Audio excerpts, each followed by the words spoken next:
So now we just want to have a look at how to add a contact or client into Taco, and the difference being that a contact can be a real estate agent or a builder or something like that. A client is obviously a client which can be a single or couple, and so the contact screen is just under add contact. It's very basic, just the contact details there, and click save.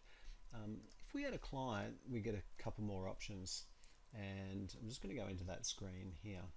Now you can just put a very quick overview of their full names, and the system will automatically work out whether it's an individual or couple or married or so on. So just as an example, if I put a name like this, you can see it's got just a single client, and it's represented up here.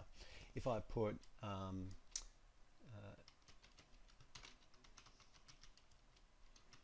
something like this, it'll put a couple, or I can just put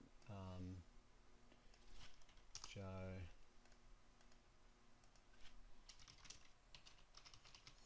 something like that, and it will actually put a married couple. So if you do put a couple, there'll be a spot for both contact details. I'm just going to put a mobile number for this one, and an email. I'll just put mine, and the transaction name is just referring to what we want to call this dealing that they've got with us. So generally that's a descriptive name like purchase first home, or refinance with cash out or something like that.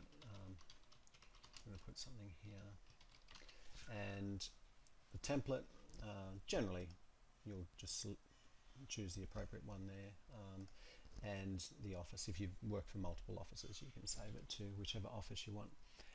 The buttons down here will save and go straight to a checklist. So if you're going to send the client a list of documents to bring for an appointment, for example, you can click on that one.